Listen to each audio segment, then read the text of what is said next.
संबंधित आमची आपण सोडवतोय एकीने छडालाची, तर त्या छडालाला छोटा समयसार म्हटल्या जातं.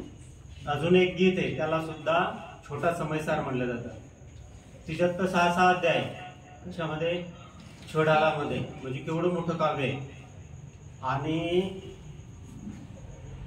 छोटे दादा म्हणजे डॉक्टर हुकुमचंद भारे यांनी तर किती 4, 4, 8, 4, 12 आणि 4, 16 या 16 ओळीच्या काव्यामध्ये सगळ्या समयसाराचं काय केलेलं आहे, सार ग्रंथित केलेलं आहे.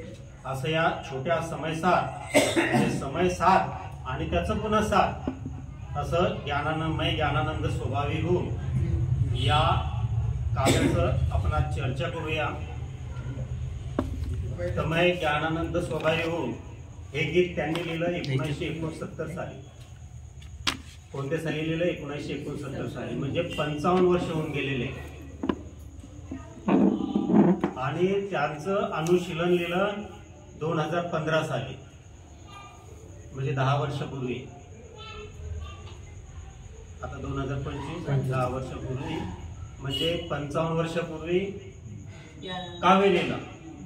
म्हणजे जसं आता छडाला दौलतरामजींनी लिहिलं आणि ते हयात असते समजा, तर त्यांनी त्याचा अर्थ काढला असता तर किती सुंदर एक छडालाचं. पण त्यांनी पहिले जे सगळे जे विद्वान होते ते काय करायचे, काव्य लिहायचे आपापल्या यानं आणि त्याचा अर्थ बाकीचे विद्वान करायचे. पण आपलं अहोभाग्य असं आहे, भाग्य असं आहे की काव्य लिहिणारे तेच आणि त्याचा अर्थ करणारे तेच, त्याचं अनुशीलन करणारे डॉक्टर साहेब. म्हणजे एवढं अहोभाग्य आपलं की ज्यांनी काव्य रचना केली त्यांनीच त्याचा अर्थ सुद्धा केला, त्याचं अनुशीलन केलं. जसं डॉक्टर साहेबांनी अनुशीलन लिहिलेलं आहे, बाबांनी सांगितलं त्या दिवशी 3 अनुशीलन लिहिलंय. समय सारानुशीलन लिहिलं, प्रवचन सारानुशीलन लिहिलं आणि नियम सारानुशीलन लिहिलं. त्यातलं प्रवचन सारानुशीलन आपलं झालेलं आहे आणि नियमसार आता सध्या सुरू आहे. तर हे 3 ग्रंथ लिहिले आचार्य कुंदकुंद यांनी. त्यांनी तर गाथ्याच्या स्वरूपात लिहिले, कलशाच्या स्वरूपात त्यांची टीका करण्यात आली. पण त्यांच्या हयातीत त्यांनी त्याचा अर्थ भावार्थ सांगितला नाही. त्यांनी तो भावार्थ अर्थ सांगितला असता तर किती उत्तम परमोत्तम अजून त्यांच्या मनातले भाव आपल्याला स्पष्ट झाले असते. तसंच डॉक्टर साहेबांनी सुद्धा हे काव्य लिहिलं आणि त्याचा भावार्थ सुद्धा त्यांनी सांगितलं अनुशीलन स्वरूपात. तर त्याच्याबद्दल आपण पाहूया, या गीताबद्दल काय काय त्यांचे भावार्थ त्यांनी सांगितलं, त्याचा अर्थ काय केला, त्याचं अनुशीलन काय केलेलं आहे. आता हे लिहिलं त्यांनी 1969 साली. तेव्हापासून स्वाध्याय प्रवचनाच्या अगोदर किंवा शेवटी हे गायलं जातं. फक्त मुमुक्ष समाजातच गायलं जातं का? तर नाही. याला काय म्हणतात, काही काव्य कसे असतात सार्वकालिक होऊन जातात, तसं हे सार्वकालिक काव्य झालेलं आहे. त्याला आपले जे मित्र आहे समजा, मित्र पक्ष आहे, ते सुद्धा त्याला काय करतात, गातात. अनेक मुनिराज सुद्धा या काळातले या वेळचे ते सुद्धा ते गातात आणि त्याला कोणताही विरोध नाही. मग जेव्हा डॉक्टर साहेबांचं निधन झालं तेव्हा सुद्धा अंजनगाव सुरजीला मोठ्या स्वरूपात याची प्रार्थना म्हणून मै ज्ञानानंद स्वभावी ही प्रार्थना त्यांनी शाळेत घेतली. ती सुद्धा आपली संस्था आहे, म्हणजे अल्पसंख्याक संस्था आहे. पण शाळेत पहिल्यांदा मै ज्ञानानंद स्वभावी ही प्रार्थना घेण्यात आली. हा कारंजाला आता समजा तर तिथं आपली संस्था आहेच ना, तशी त्याच्या अगोदर अंजनगाव सुरजीला घेतलेली आहे आणि खूप व्हायरल झाली ती सोशल मीडियावर वगैरे सगळीकडे. तर असं हे मै ज्ञानानंद स्वभावी सगळ्या ना मान्य सार्वकालिक असं काव्य झालेलं आहे. तर त्याच्याबद्दल आपण काही विचार, डॉक्टर साहेबांचे काय विचार आहेत ते आपण पाहूया.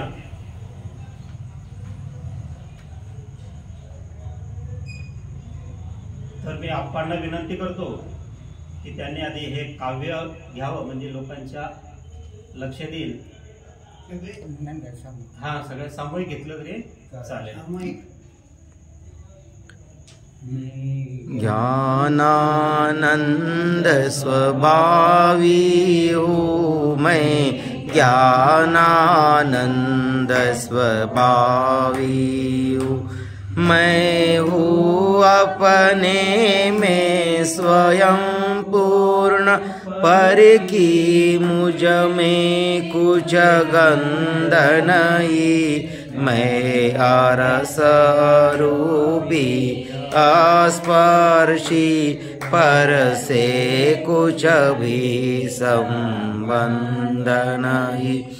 मैं रंग राग से भिन्न भेद से भी मैं भिन्न निराला हूँ। मैं हूँ अखंड चैतन्य पिंड, निज रस में रमने वाला हूँ। मैं ही मेरा करता धरता, मुझ में पर का कुछ काम नहीं। मैं मुझ में रहने वाला हूँ।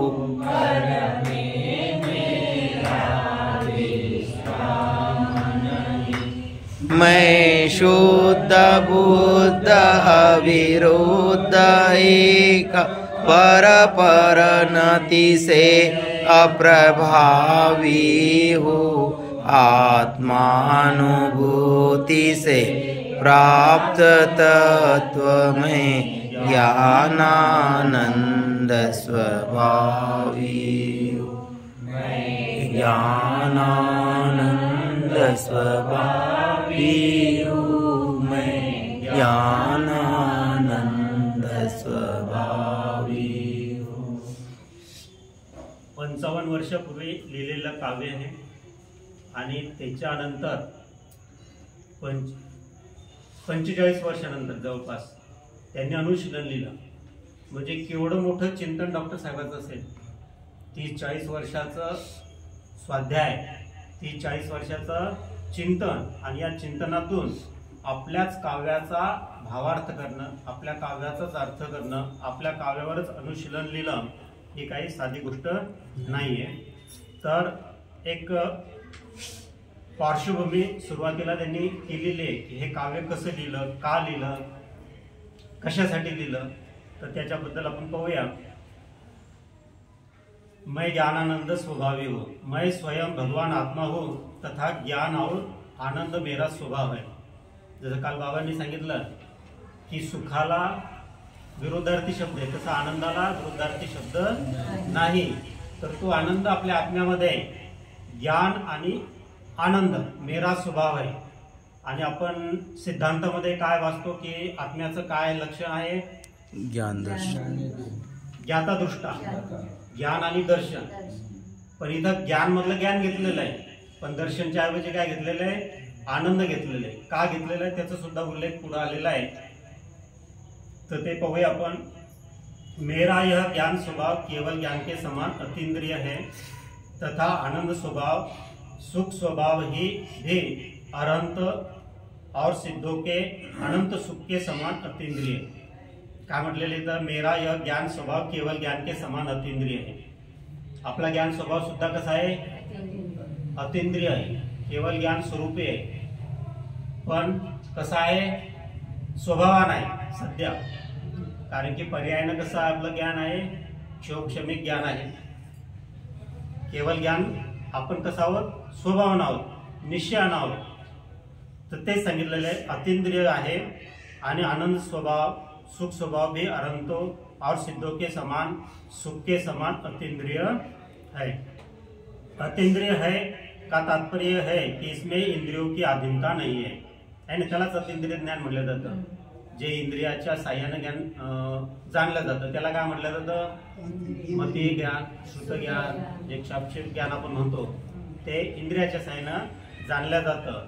पण अतींद्रिय ज्ञानाला इंद्रियाची, मनाची काही आवश्यकता नसते. ते पराधीन ज्ञान नाहीये. न ज्ञान स्वभाव इंद्रियाधीन आहे, न आनंद स्वभाव इंद्रियाधीन आहे. आहे की नाही. आनंद घ्यायचा आपल्याला, ज्ञानानं जाणायचं असलं तर काल म्हणजे आपल्या प्रवचन सारमध्ये आपण पाहिलेलं आहे की गेय असला म्हणजे ज्ञान होईल असं थोडीच आहे. आम्ही शाळेत सुद्धा मुलांना विचारतो कधी कधी किंवा घड्याळ आहे, घड्याळ समोर आहे, मग घड्याळात पाहिलं तरच ज्ञान होईल ना आपल्याला, किती वाजले काय वाजले. विचारांचा अभ्यास नसतो, हे नसतं, तर ते सांगतात हो सर घड्याळ पाहिल्यानंतरच ज्ञान होतं आपल्याला. पण तसं नाही, ते गेय आहे, पण आपल्यामध्ये ज्ञान आहे म्हणून त्याचं ज्ञान आपल्याला होतं. म्हणजे ज्ञानानंच काय होतं, ज्ञान होतं, गेयानं होत नाही. आणि इंद्रियाच्या सुद्धा अधीन नाही येते, आहे की नाही. ज्याला डोळे नसतात, आहे की नाही, जे अंध अपंग असतात का नाही, डोळे नसतात त्यांना, अंध असतात ते, तरी ते जाणतात का नाही, ज्ञान होतं का नाही त्यांना. चक्षुंद्रियाच्या संबंधात ज्ञान नाहीये त्यांना, पण बाकीचं ज्ञान तर त्याला सगळं आहे. स्पर्शेंद्रियाचं ज्ञान आहे, बाकीचे ज्ञान आहे. म्हणजे इंद्रियाच्या अधीन आपलं ज्ञान नाहीये. तसाच आनंद सुद्धा कशाच्या अधीन नाहीये, पराच्या अधीन सुद्धा आपलं आनंद नाहीये. ज्ञान सुद्धा पराच्या म्हणजेच इंद्रियाच्या अधीन नाहीये, हेच इथं सांगितलेलं आहे.